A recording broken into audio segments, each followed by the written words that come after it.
네, 안녕하십니까. 그 바다에서 건진 생명의 이름들, 생명의 이름 유래에 대해서 강의를 맡은 국제신문사 박수영 국장입니다. 저는 지금까지 한 2,300회 정도 바다 여행을 다녀왔습니다. 제가 가장 관심을 가지고 있는 테마는 바다 동물들은 그 이름을 어떻게 지어질까? 그 이름의 유래는 어떻게 될까? 여기에 대해서 많은 관심을 가지고 자료를 수집하고 또 사진을 촬영하고 거기에 대한 스토리를 만들어 왔습니다. 지구상에 20만 종 이상의 바다 동물이 있는데요. 이 동물들을 크게 한 네 가지 카테고리, 생긴 모양과 또 생태적인 특징, 육지 생물의 이름, 민담이나 전설, 여기서 유래를 찾으면 모든 바다 동물들이 이 카테고리 안에 다 포함된다고 생각을 합니다.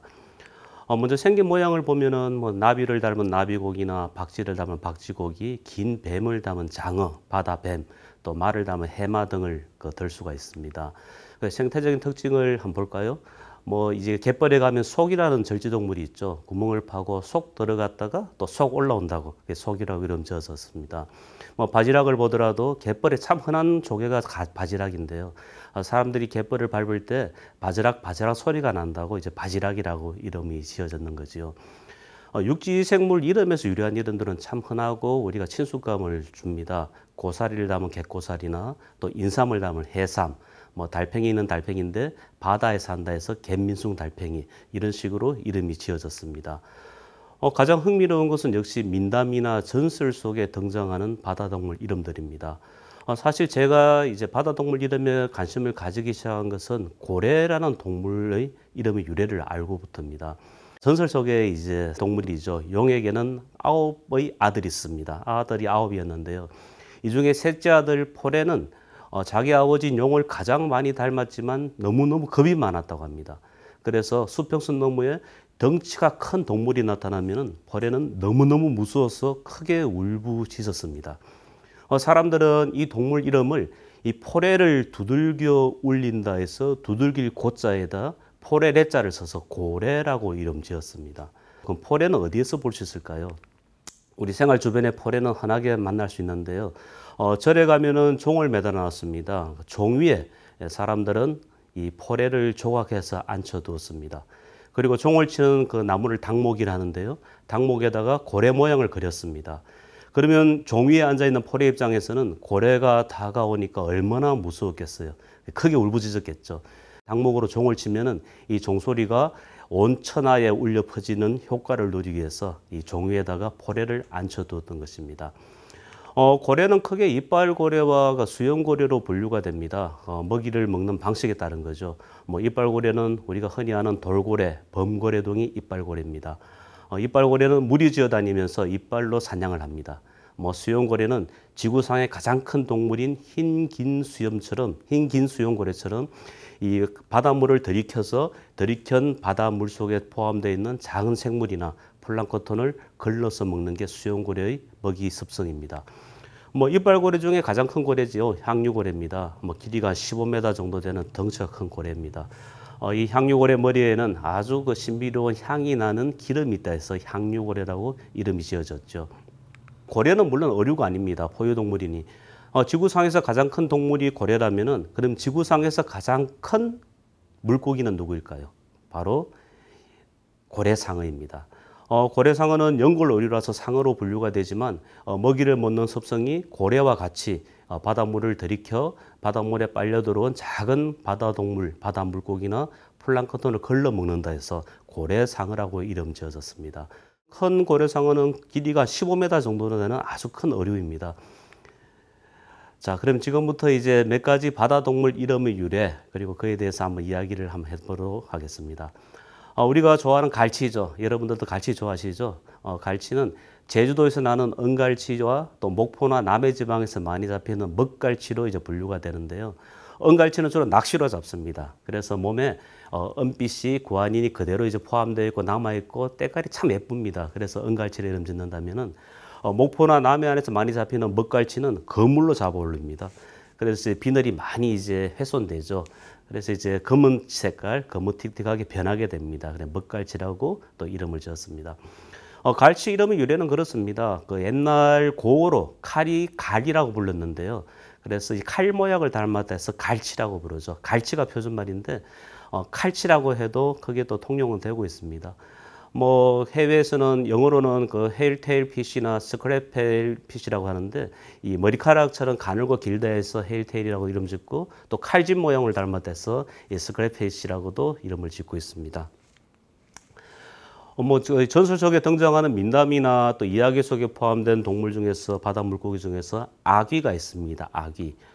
사람들이 나쁜 짓을 많이 짓고 지옥에 가게 되면 여러 지옥으로 간다 생각했는데요. 그중에 아귀 지옥이 있습니다. 아귀 지옥은 입은 크지만 이 목구멍이 아주 작은 귀신을 아귀라고 하는데요. 배가 늘 고프죠. 입은 커서 뭐든지 아구아구 먹지만 목구멍이 작기 때문에 소화를 시키지 못해요. 그래서 이제 아귀 귀신을 닮았는 입이 큰 물고기라서 아귀라고 이름 지었죠. 그런데 그 물고기 아귀는 입도 크고 목구멍도 크고 위장도 굉장히 커요.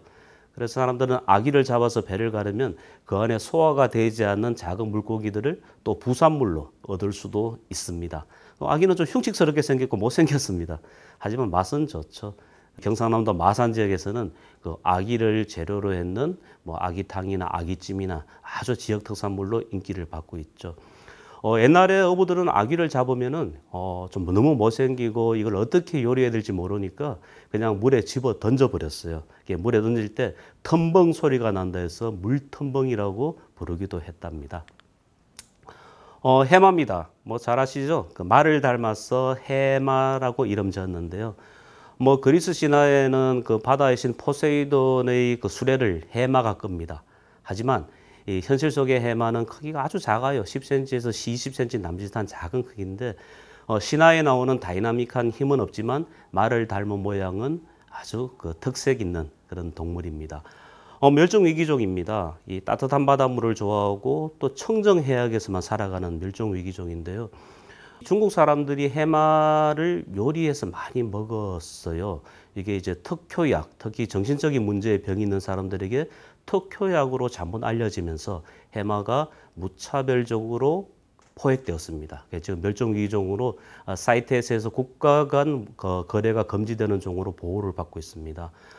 저는 해마를 제주도 해역이나 부산 해역에서 흔하지는 않지만 가끔 만나곤 합니다. 그럴 때 굉장히 반가운데요. 근데 해마는 이 헤엄칠 수 있는 능력이 아주 부족해요. 그래서 해마가 발견된 해역에서는 뭐 다음 날 가도 해마를 또 볼 수가 있고 뭐 한 달 있다 가다가 또 볼 수가 있습니다. 그렇지만 이 여러 가지 동물들, 특히 부산 바다나 우리 해역에 많이 사는 동물들이 바다 물고기들이 해마를 포식하는 경우가 많기 때문에 해마는 특별한 구역에서 특별하게 보호해야 되지 않을까 그런 생각을 해봅니다. 제가 경남 통영시 사량도 해역에서 찍은 해마고요. 이날 정말 운이 좋았어요. 한상의 해마를 만났고요. 오른쪽 사진은 부산이죠. 영도에 있는 해양대학교 해안에서 찍은 해마 중에서 크기가 작은 코르투스종 해마입니다. 길이가 한 6cm 정도 되는 아주 작은 종이었죠. 해마는 좀 전에 설명한 대로 헤엄칠 수 있는 능력이 아주 부족하기 때문에 물살이 센 바다에서는 살기가 힘들어요. 약간 물살이 있으면은 자기가 그 산호나 바닷말 이런데 옆 상체에 꼬리를 감고 이렇게 물살 속에서 버티고 있습니다. 피그미 해마입니다. 아프리카 종족이죠. 키가 작은 종족을 피그미족이라는데요. 해마 중에서도 가장 작은 해마라 해서 피그미 해마라는데 앞에서 보여드렸던 해마와는 종이 다릅니다. 피그미 해마는 참 만나기가 힘들어요. 제가 필리핀 해역에서 이제 수중 탐사를 할 때 이 산호 가지에 꼬리를 감고 있는 피그미 해마를 만났는데요. 길이가 한 3cm 정도. 그리고 이 친구들이 자기 몸을 보호하기 위해서 산호 폴립과 비슷하게 몸의 형태를 변화시킵니다. 그렇게 변화시키기 때문에 지나가다가 이제 관찰력이 부족하다면은 이게 산호 폴립인지 피그미 해마의 돌기인지 구별하기 좀 어려운 경우가 있습니다. 뭐 이제 곧 이제 가을이 다가오는데요. 그 전어입니다. 가을 우리 선조들은 이 봄 소식은 그 도다리, 가자미를 통해서 전해받고 가을 소식은 전어를 통해서 전해받는다고 했습니다. 옛날 옛 서적을 보면은 전어는 이 물고기의 비늘에 전무늬가 있어요. 이 전무늬를 엽전처럼 생각했어요. 그래서 돈전자를 써서 전어라고도 하고 또 화살 촉을 닮았다 해서 화살 전자를 써서 전어라고도 이름을 지었습니다. 뭐 전어를 두고 여러 가지 속담도 많은데요. 그중에 아주 흥미로운 게 집 나간 며느리가 전어구이 냄새에 집 돌아온다. 이런 그 속담도 있죠. 그만큼 전어가 맛있다는 이야기입니다. 뭐 보고의 경우는 뭐 우리가 잘 아듯이 배복자를 섞는 그런 물고기입니다. 보고가 자극을 받게 되면은 두려움 또는 자기가 이 자극으로부터 벗어나기 위해서 물을 들이킵니다. 물을 들이키면은 자기 평상시의 몸보다 한 3배 정도 몸이 부풀러 오릅니다. 그러면 바다 동물 중에서 이 보고가 덩치가 갑자기 부풀어 오는 모습을 보고 두려움에 또 이 위기를 벗어날 수가 있겠죠. 자, 제가 제주도 해역에서 만났던 가시보고라는 종인데요. 평상시에는 몸이 작습니다. 작지만 이 가시보고가 물을 들이켜서 몸을 부풀리게 되면은 한 3배 정도 몸이 부풀러지고 몸에 누워있던 가시들이 고추 서면서 송곳처럼 날카로운 가시가 자기 몸을 보호하게 됩니다. 가시보고가 몸을 부풀려서 가시가 고추 서게 되면은 어떤 동물도 가시보고를 건드릴 수가 없습니다. 굉장히 날카로운 가시거든요. 이 가시보고는 왜 가시를 가지게 되냐면요. 여러분들 잘 아다시피 보고에는 테트로도톡신이라는 아주 무서운 독이 있어요. 뭐 보고 껍질이나 정소나 난소, 위장, 간 등의 아주 무서운 독이 있는데 이 가시보고는 이 독을 가지고 있지 않아요. 이 독을 가지고 있지 않기 때문에 자기가 위기를 벗어나기 위해서 가시가 생겨났지 않나 그렇게 생각을 합니다. 여러분들이 좋아하는 장어 종류가 한 4종류 정도 있는데요. 식용할 수 있는 장어들입니다. 뭐 먹장어나 꼼장어나 뱀장어, 갯장어가 있는데요. 제가 오늘 이거를 장어들을 구별할 수 있는 방법을 가르쳐 드릴게요. 자, 지금 사진이 4장이 제시가 됐습니다. 여러분들 이 장어 이름을 아시겠어요? 네, 제일 왼쪽에 있는 장어가 뱀장어입니다. 뱀장어. 민물과 바다를 오간다 해서 민물장어라고도 하죠. 뱀장어고요. 오른쪽에 있는 장어가 갯장어입니다. 갯장어는 이 바다를 상징하는 갯이라는 접두사가 붙었던 장어인데, 뭐 일본말을 쓰면 안 되지만 잘 문다 해서 일본말로 잘 문다는 뜻이 하무라 쓰는데, 이 하무라 해서 하모라 부르죠. 하모. 참 우리 그 불행한 역사 속에서 일제 강점기 때 일본 사람들이 이 갯장어를 너무 좋아하니까 우리나라 사람들은 갯장어를 못 먹겠어요. 왜 못 먹겠냐면요. 잡아서 자기들 나라로 다 가져가 버렸거든요. 그래서 수산 통제령이라는데 그래서 이제 일본 사람들이 이 갯장어를 다 가지고 가 버리니까 우리나라 사람들은 이 갯장어 먹는 방법을 몰랐어요. 하지만 최근에 이제 여름이 되면은 하모철이 돌아왔다. 갯장어 요리를 많이 또 해 먹죠. 괜찮은 고기인데 괜찮은 그 식재료가 되는데 사람들에게 좀 아직까지는 익숙하지 않는 그런 바다 동물이 아닐까 생각합니다. 하지만 그 정약전 선생의 자산어부를 보면은 갯장어에 대한 소개가 있는데 개견자에 이빨 아자를 써서 견아려라 적고 있습니다. 굉장히 날카로운 이빨을 가진 그 장어죠. 무서워요. 저도 몇 번 봤지만요. 길이가 한 2m 정도 되는데요.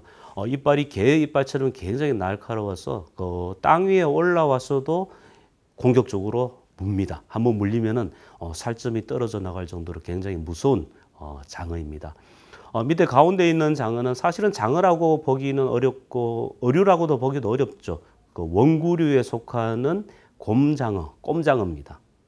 눈이 없다 해서 먹장어라도 부르고 요리를 하기 위해서 이제 불판에 올려놓아도 꼼지락꼼지락 움직인다 해서 꼼장어라 이름 지어졌죠. 넓은 의미에서 어류라 포함되지만 좀 세밀하게 분류하게 되면 원구류 이렇게 포함됩니다. 원구류란 말은 둥글 원자에 입구자를 써서 입이 둥근 동물이다. 그래서 원구류로 포함이 됩니다. 아래 오른쪽에 있는 거는 마지막으로 이제 뭡니까? 네, 붕장어입니다. 붕장어. 뭐 일본말로는 이제 뭐라고 하죠? 이 붕장어를 안하고라 하죠. 안하고. 붕장어를 안하고라 하는데요.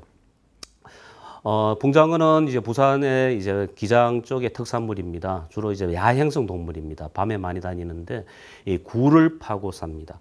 근데 붕장어가 사실은 이제 유럽 사람들은 이 붕장어를 굉장히 이제 흉폭한 동물, 바다의 바다의 강도라고 불러요. 많은 여러 가지 동물들은 무조건 포식을 하는데 사람에겐 별로 도움이 되지 않는다고 생각했지만 우리나라 사람들은 붕장어를 아주 즐기죠. 제가 이제 바다동물 이름의 유래에 대해서 쭉 조사를 하고 관찰하는 중에서 참 흥미로운 동물이 명태입니다. 아마 그 물고기 중에서 가장 많은 이름을 가지고 있지 않나 생각을 합니다. 뭐 제가 조사한 이름만 해도 한 50가지가 넘는데요. 대표적으로 몇 가지만 보여드리면은 살아있는 명태를 생태라 하죠. 얼리면 동태라 하고요. 이거를 바짝 말리면 북어라 부르고 또 코를 끼워서 어린 명태를 코를 끼워서 말리면 코다리라 부릅니다. 근데 북어라는 이름의 유래가 참 재밌어요. 사람들은 바짝 말린 바짝 말린 명태를 북어로 하는데 제가 이제 사람들에게 물어봐요. 그럼 왜 북어로 할까요? 그러니까 야, 바짝 말린 딱딱한 이 명태를 가지고 북을 칠 수 있어서 북어라 부르지 않나요? 이런 답을 하는데요. 사실은 북어라는 말은 북쪽에서 내려온 물고기다 해서 북어라 부릅니다. 한 생각해 봅시다. 지금이야 뭐 교통수단이, 물류수단이 참 발달이 되어서 이제 동해에서 잡은 물고기를 뭐 서해나 목포나 제주도까지 배달이 되지만 과거에는 동해바에서 잡은 명태를 이 내륙지방으로 옮기기는 물류 환경이 좋지 않았을 거예요. 그렇기 때문에 유통을 위해서 명태를 바짝 말렸을 겁니다. 바짝 말리면은 유통기한이 오래 가지 않겠습니까? 바짝 말린 물고기를 이 남부지방, 또 내륙지방, 또 전라도지방, 경상도지방으로 이제 옮기게 되니까 사람들이 볼 때는 이거는 북쪽에서 온 물고기다 해서 북어라고 썼던 겁니다. 북어는 또 명태는 또 재밌는 게요. 이게 이제 황태라는 이 건조 방법이 가장 부가가치를 높이는 방법인데요. 찬 겨울철에 이 명태를 말리게 되면 얼었다 녹았다를 20번 이상 반복하게 되면은 명태살이 스펀지처럼 누르스름하게 변하게 됩니다.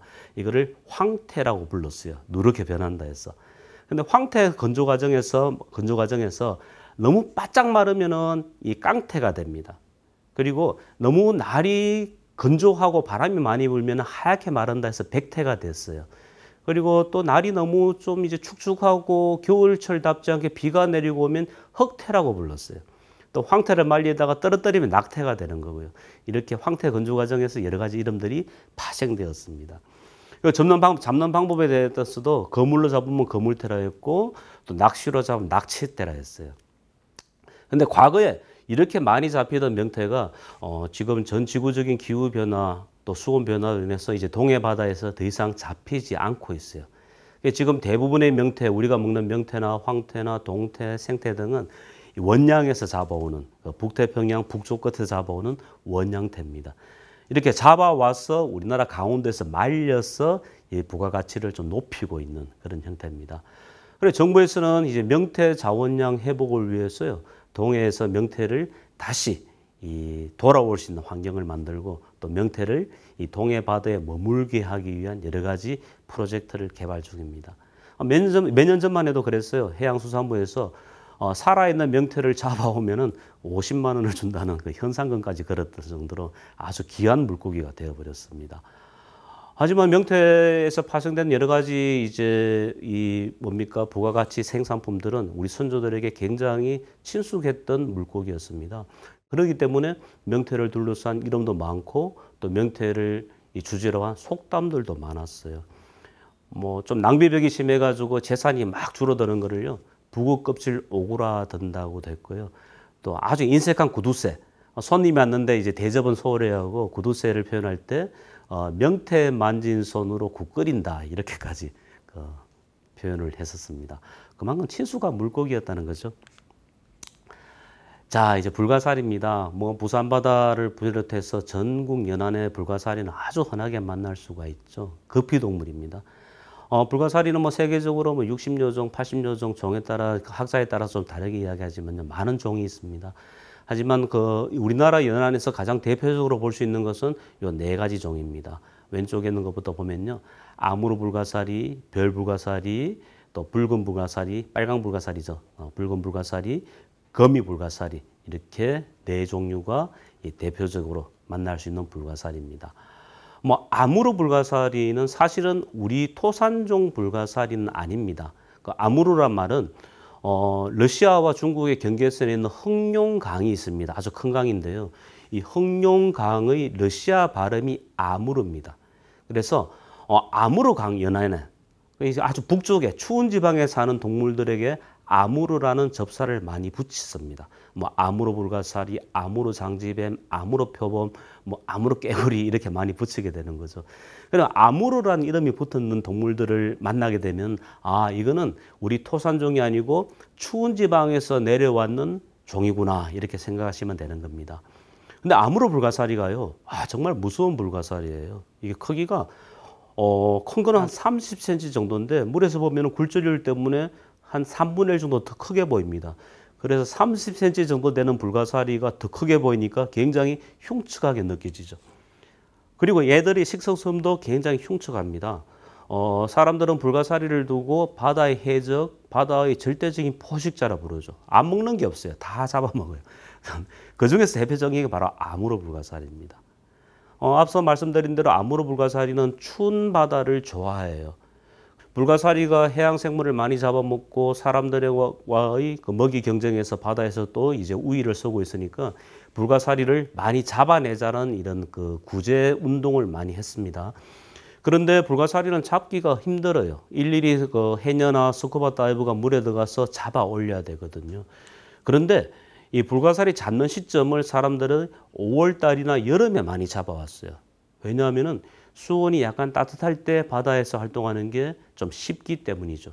하지만 이 5월 달이나 여름철에 바다에 들어가면은 아무르 불가사리를 만날 수가 없습니다. 왜 그럴까요? 네, 아무르 불가사리는 차가운 물을 좋아하는 냉수성 어종이기 때문입니다. 그래서 봄이나 여름철에는 아무르 불가사리들은 깊은 바다나 먼 바다에서 더위를 피하고 있다가 한 11월 겨울이 시작되면은 다시 연안으로 몰려옵니다. 그래서 제가 이제 그때 막 개몽운동을 했던 게 아무르 불가사리 잡는 시점을 여름이나 봄이 아닌 겨울에 잡아야 된다. 이렇게 개몽운동을 했었습니다. 지금은 이제 좀 많은 인식이 제고가 되어서 아무르 불가사리 이 구제 활동을 겨울철에 많이 벌이고 있습니다. 두 번째 불가사리는 우리 토산종입니다. 별불가사리죠. 별의 모양을 닮아서 별불가사리인데요. 토산종입니다. 그리고 이제 역시 이 별불가사리도 뭐 조개류나 전복류나 여러 가지 살아있는 그 해산물을 포획을 하지만 애들은 발이 짧아요. 발이 짧기 때문에 이 기어가서 조개를 잡아먹을 수 있는 속도가 조금 부족해요. 또 발이 짧기 때문에 조개를 움켜쥐어서 조개를 포식할 수 있는 능력이 좀 부족해요. 그래서 별불가사리들은 주로 바닷속에 깔아앉아 있는 동물의 사체나 죽은 물고기, 동물들, 또 쓰레기까지 이 포식을 합니다. 그런 이유로 별불가사리는 어떻게 보면은 그 바다 환경을 이 부영양화로부터 약간 개선해주는 그런 청소부 역할도 한다. 이렇게 볼 수도 있습니다. 그런데 옛날에는 이제 5월 달에나 여름에 이제 불가사리를 잡아오라면요. 아무로 불가사리는 잡아오지 않고 눈에 보이는 별불가사리만 가득 잡아왔어요. 근데 별불가사리는 그렇게 많이 잡아야 될 이유는 없을 것 같아요. 그리고 바다 환경에서 인간이 너무 지나치게 개입하게 되면은 이 생태계가 오히려 무너지게 됩니다. 별불가사리를 많이 잡게 되면은 어떻게 될까요? 바다는 이 누군가가 청소를 해야 될 청소부가 없어지기 때문에 바다 환경은 더 오염될 수가 있습니다. 세 번째 빨간색으로 보이는 게 이제 빨간 불가사리 또는 붉은 불가사리라는데 우리나라 바다에서는 남해안에 가끔 보이고 제주도 연안에 아주 많이 사는 불가사리입니다. 제주도 연안은 해수온이 따뜻해요. 그래서 아무로 불가사리 좀 만나기 힘들죠. 하지만 제주도 연안에서는 별불가사리와 붉은 불가사리, 빨강 불가사리는 흔하게 만날 수가 있습니다. 근데 빨강 불가사리는요, 발이 가늘고 좀 작아요. 그래서 살아있는 동물을 잡아먹을 수 있는 능력이 부족합니다. 물속에서 오염되어 있는 유기물을 분해하는 그런 습성을 가지고 있습니다. 마지막 불가사리는 거미발처럼 가늘다 해서 거미불가사리라고 불리는데요. 거미불가사리는 절대적으로 야행성입니다. 낮에 바닷속에 들어가면 햇살이 있을 때는 거미불가사리를 만날 수가 없습니다. 근데 밤바닷속으로 들어가면요, 애들이 징그러울 정도로 많아요. 꾸물꾸물 기어나와서 막 포식 활동을 하는데 이 발이 너무 가늘기 때문에 살아있는 조개류나 잡아먹을 수가 없습니다. 그래서 애들도 오로지 썩었는 유기물이나 죽었는 동물의 사체만 이렇게 분해해서 먹는 특성을 가지고 있습니다. 그럼 여러분들 조간대를 관찰할 기회가 있으면은 이 바다 조간대 갯벌에 가서 이 바위나 돌을 한번 덜추어 보세요. 그러면 10중 8구는 거미불가사리가 낮잠을 자고 있는 모습을 관찰할 수가 있을 겁니다. 불가사리 형태의 가장 큰 특징은 이제 극피동물입니다. 극피동물이니까요. 이 불가사리 형태의 가장 큰 특징은 자기 조직을 재생할 수 있는 능력을 가지고 있어요. 이 불가사리란 말 자체도 아니 불자에 가을 가자 죽일 사자를 썼어요. 뭐냐면은 절대 죽일 수 없는 동물이다. 그래서 불가사리 이름이 유래가 되는데요. 이 사진이 바로 이제 불가사리를 죽일 수 없는 특징을 나타내는 사진입니다. 다리가 하나 잘렸어. 다리가 잘리니까 그 잘려진 다리에서 새롭게 다리가 나타나고 성장하고 있는 그런 모습입니다. 불가사리는 자기 조직을 재생할 수 있는 능력을 가지고 있어요. 대단한 거죠. 이 극피동물의 특징입니다. 이 극피동물이 불가사리 말고도 해삼이나 개꼬사리 등이 있는데요. 성게도 극피동물이죠. 해삼이나 성게가 자기 피부 일부가 훼손되게 되면은 조직이 훼손되게 되면은 한두 달 지나면 다시 만들어져요. 옛날의 사람들은 불가사리가 이제 바다 환경을 위태롭게 한다 생각해서 불가사리를 잡아가지고 다리를 막 잘라서 바닷속에 던져버렸대요. 아, 잘랐으니까 죽었을 거다. 하지만 한두 달 지나면 잘려진 다리만큼 다시 불가사리가 만들어집니다. 대단한 재생력을 가지고 있는 거죠. 네, 불가사리는 먹이를 섭식하는 방식이 굉장히 단조롭습니다. 하지만 이 단조로움이 진화의 결과라기보다는 이 단조로움이 유지되면서 절대 불편하지 않았기 때문에 오랜 세월을 계속 유지를 하고 있지 않았나 이런 생각을 합니다. 지금 보시는 사진은 별불가사리가 위장을 내어서 먹이를 포식하는 그런 모습인데요. 사람의 경우를 한 예를 들어볼까요? 사람은 우리가 음식을 먹을 때 손으로 집어서 입에 넣어서 입으로 씹고 목을 통해서 위장으로 넘기지 않습니까? 하지만 불가사리는 모든 과정을 단축합니다. 몸에서 바로 위장을 끄집어내어서 위액을 분비해가 음식물을 소화를 하고 다시 다 소화가 되면 위장을 다시 몸속으로 회수를 하는 그런 방식으로 살아갑니다. 이게 진화라기보다는 단조로움이 진화를 극복했지 않았냐 그런 생각을 해봤습니다. 자, 지금 이제 우리나라에 대표적으로 보이는 아무르 불가사리, 별 불가사리, 빨강 불가사리, 거미 불가사리 외에 한 번씩 나타나거나 열대 지역에서 볼 수 있는 불가사리들입니다. 왼쪽에는 이제 왕관 불가사리라 불리는데요. 이 불가사리 극피 가시 부분이 굉장히 강한 독을 가지고 있어요. 그래서 이 근처에 가면은 이 독침을 쏘고 물에다가 독 자세포를 막 뿌려 놓습니다. 굉장히 무서운 불가사리죠. 중간에 보이는 불가사리는 발이 굉장히 많아요. 그래서 문어처럼 발이 많다 해서 문어발 불가사리라 불리고요. 가운데 있는 거는 열대 불가사리, 굉장히 덩치가 큰 그런 불가사리입니다. 마지막에 보이는 불가사리는 우리나라 바다에서도 흔하게 만나는 햇님 불가사리입니다. 불가사리 발이 마치 그 햇빛처럼 옆으로 쫙쫙 갈라져 있다 해서 햇님 불가사리라 불리는 종입니다. 자, 이제 불가사리는 이제 극피동물로서 바다 생물의 이제 해적 동물도 되기도 하고 또 바다의 오염을 막아주는 그런 이제 청소부 역할도 하는데요. 과학자들은 극피동물의 재생력에 많은 관심을 가지고 있습니다. 만약 극피동물의 재생력을 유전적으로 분석을 하게 되고 이게 과학적으로 입증이 되게 된다면은 사람들이 어떤 다치거나 피부가 훼손되거나 극단적으로 어디 신체 일부가 절단되더라도 그를 스스로 재생할 수 있는 능력을 가질 수가 있겠죠. 저는 참 오랜 세월 동안 바다와 함께 했고요. 또 바다 동물을 만나면은 야, 너 이름은 뭐니? 너 이름은 어떻게 지어졌니?